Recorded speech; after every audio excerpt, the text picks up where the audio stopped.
maioria das Bíblias aqui, o título, acima do versículo 25, está assim: o bom samaritano.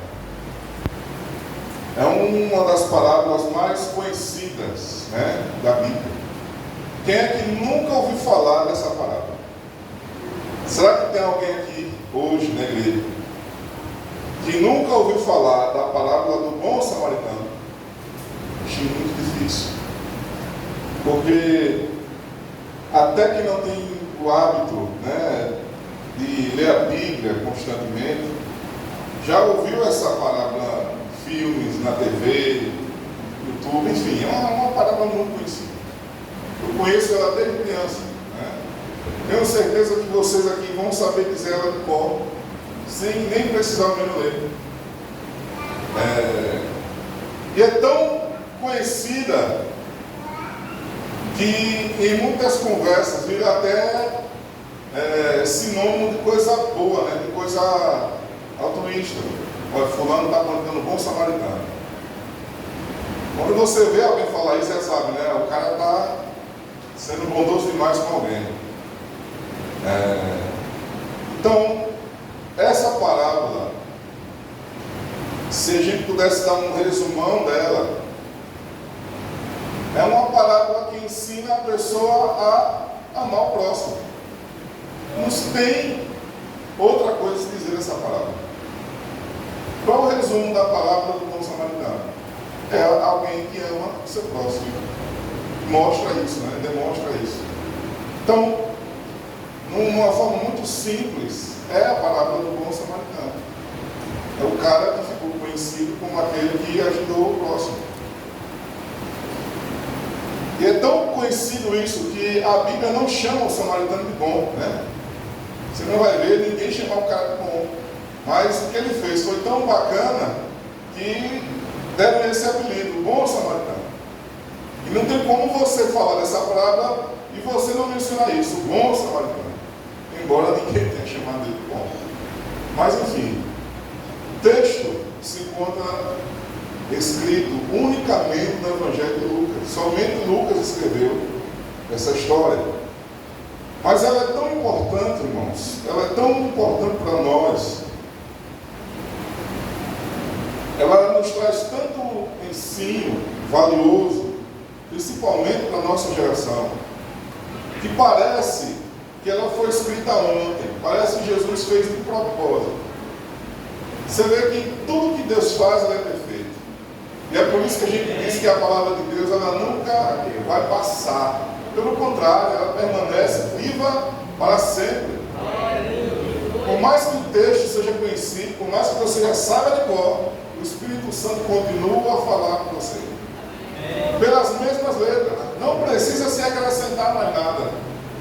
Por si só, a palavra de Deus, ela é sempre viva. E ela vai sempre penetrar. E ela vai sempre falar aos nossos corações. Então, que o Espírito Santo fale com você mais uma vez nessa noite.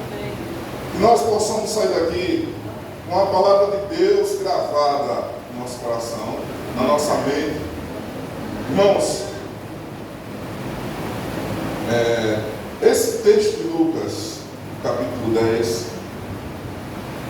ele é bem interessante, porque antes de Jesus proferir essa parábola, teve um diálogo, né? Houve uma conversa aqui. Jesus, ele foi interrogado por um certo homem que a Bíblia chama de intérprete da lei. Em algumas versões, ele é chamado de escriba. Os escribas. Esse doutor da lei, esse intérprete da lei, os escribas da época de Cristo, eram pessoas que eram muito inteligentes. Eram pessoas que tinham uma função específica na comunidade. Eles eram como se fosse uma espécie de escrivão, né? Eles eram pessoas que se dedicavam à escrita e à leitura. Hoje, isso não é tão comum. Mas na época em que quase ninguém sabia ler e escrever, A pessoa que tinha essa habilidade de ler, de escrever, era uma pessoa que tinha um certo destaque. Então, na sociedade dessa época aqui de Cristo, haviam pessoas que tinham essa função. Elas davam atenção a copiar as Escrituras Sagradas. Não havia máquina, não havia indústria, obviamente. Então, para que o texto sagrado fosse preservado, ele precisava ser copiado. E aquilo era na mão dele. Então, tinham pessoas que tinham essa função. Eles copiavam os textos sagrados. Mas para isso, eles precisavam saber interpretar as coisas, né? Não era só escrever, eles tinham que procurar aprender, eles tinham que procurar entender como o que o texto ensinava. Então, no meio lá de Israel, nessa época, período de Cristo aqui, havia algumas figuras interessantes no meio do povo. Havia os sacerdotes, né, que eram os homens que viviam no templo, trabalhando. Havia os levitas, que também ajudavam o sacerdote no templo, no serviço, no coral, no ensino.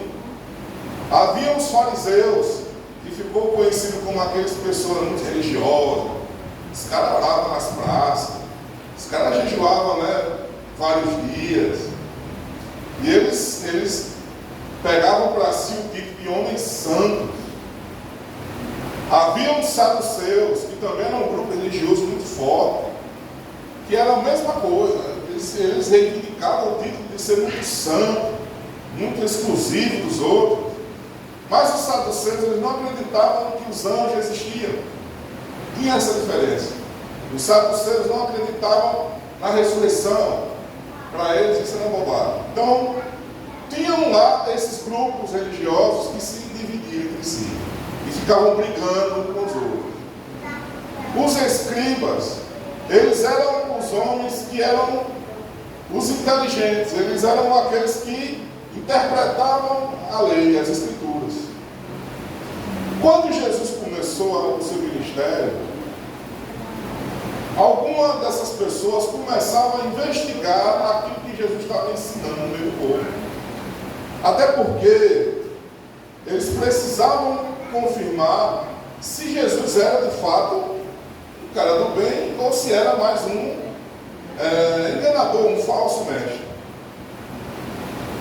Então, um desses homens, um desses escribas, né, um desses mestres, ele chega para Jesus e ele faz uma pergunta muito importante. Eu acho que é a pergunta mais importante que um ser humano pode fazer para Deus é essa.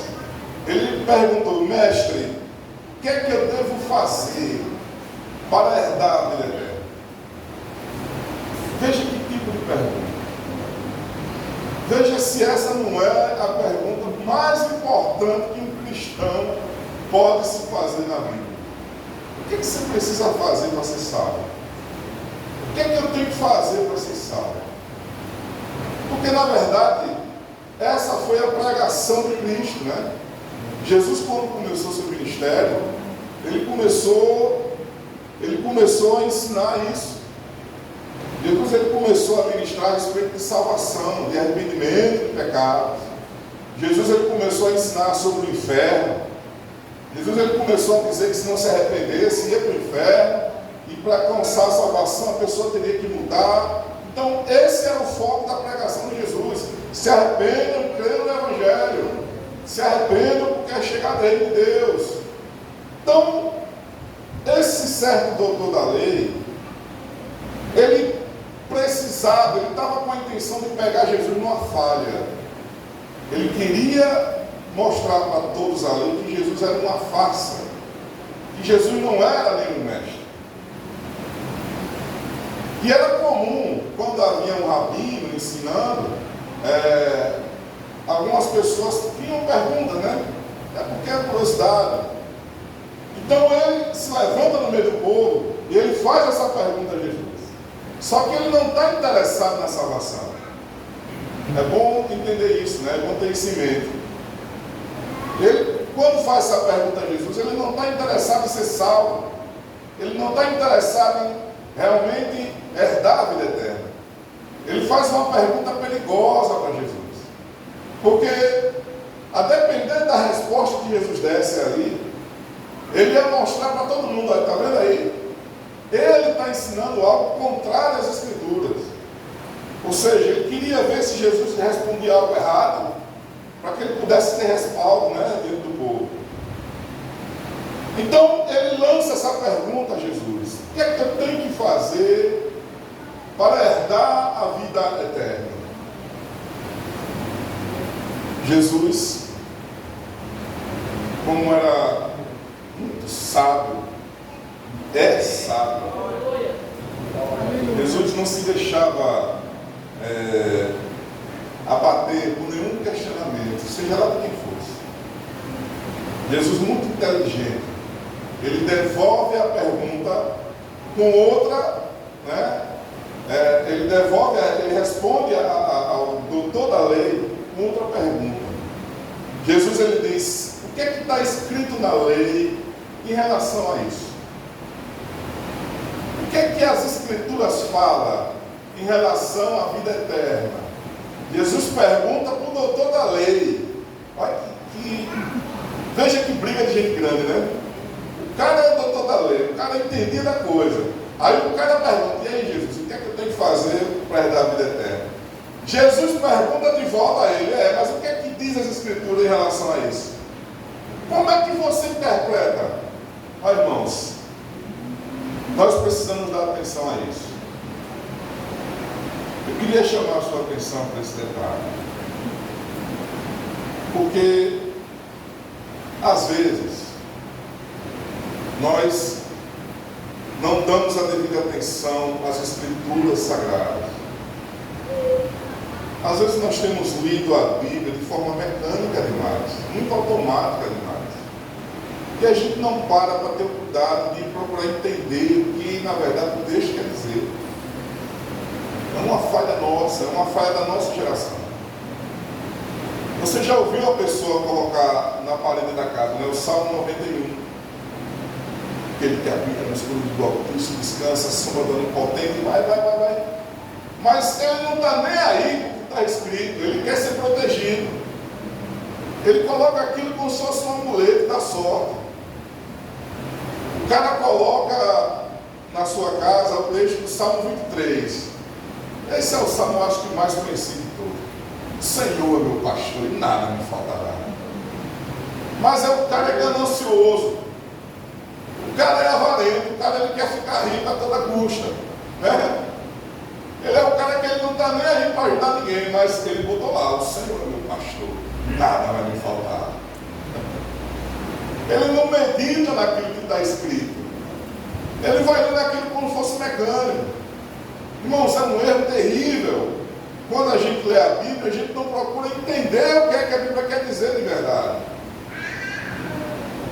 Foi isso que Jesus perguntou ao cara: como é que você entende? Como é que você interpreta as Escrituras? Porque é importante não só você ler, mas pedir ao Espírito Santo que lhe dê a interpretação daquilo que você lê. Tem muita gente se enganando com a Bíblia na mão. Tem muita gente ensinando mentiras e usando a Bíblia. Tem gente maltratando os outros e usando a Bíblia como pretexto, como respaldo. Mas isso é de coisa simples a coisa muito séria, né?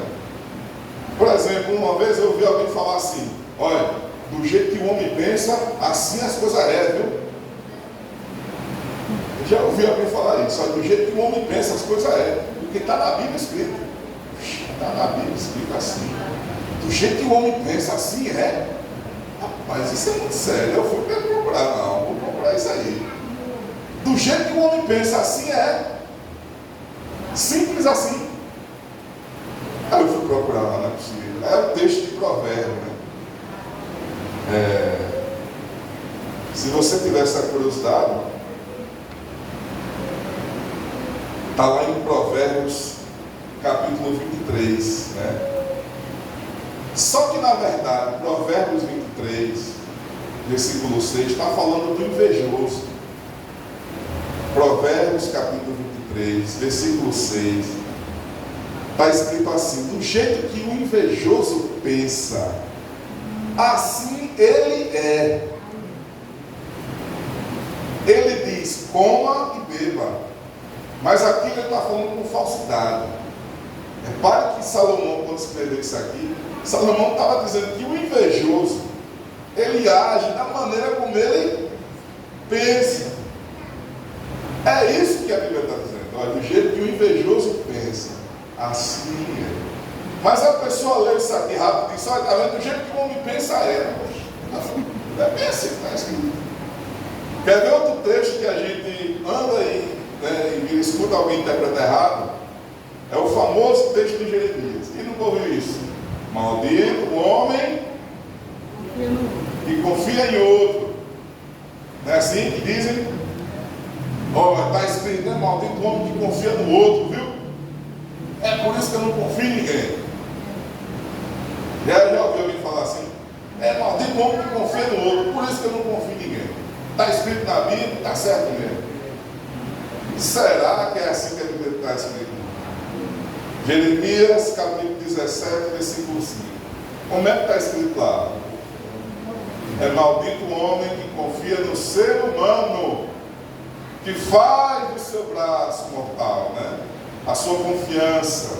Deixa de confiar no Senhor e passam a confiar em si mesmo. No homem, no ser humano. O homem que deixa de confiar em Deus, para confiar nele, para confiar nos recursos humanos, a Bíblia chama de maldito. É isso que o texto está dizendo. A pessoa que deixa de confiar em Deus, para confiar em si ou nos recursos humanos, é uma pessoa maldita. É isso que o texto quer ensinar. O texto não está dizendo que é maldito o homem que confia no outro. Até porque você confia em alguém. É ou não é? É. Você entra no autopista e vai para Aracaju, você lá conhece o motorista. Você sabe a intenção do cara. Aí você se senta no banco, tem que dar cochila. O cara pega um avião, vai lá para outro estado. Ei, meu amigo, bonjour, senhor. Pega um avião, vai lá para outro estado. Conhece o piloto, você sabe se o cara está bem psicologicamente em Sandra. Você sabe lá de nada, mas você senta na poltrona e tal. Você confia ou não confia no piloto? Confia. O cara está cortando seu cabelo, o cara pega uma navalha, você chega com cochila. Mas você confia, o cara pode cortar seu pescoço ali e tal. Mas isso aí. Não, a gente sempre acaba confiando em alguém. Você vai fazer uma cirurgia, você está confiando no médico. Sei lá o que aquele cara está pensando, mas você está confiando nele. Você diz, doutor, qual é o remédio? Qual é o remédio disso aqui? Então você vai e compra, você lá sabe o que o remédio pode fazer, mas você compra o quê? Está confiando no médico. Então não é bem isso que o texto quer dizer.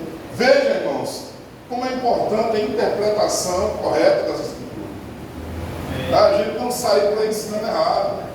Então, para começar, foi isso que Jesus disse ao cara, ao doutor da lei. Como é que você interpreta? Né? Como é que você está interpretando isso? E aí ele responde assim: ame o Senhor, seu Deus, de todo o seu coração, de toda a sua alma, com todas as suas forças, com todo o seu entendimento, e ame o seu próximo como você ama a si mesmo. É a resposta do doutor da lei. Uma resposta digna do doutor da lei, não é? Ele conseguiu sintetizar todo o Antigo Testamento em duas frases. Se você prestar atenção, o homem resumiu tudo aqui em duas frases. Ame a Deus acima de todas as coisas, com toda a sua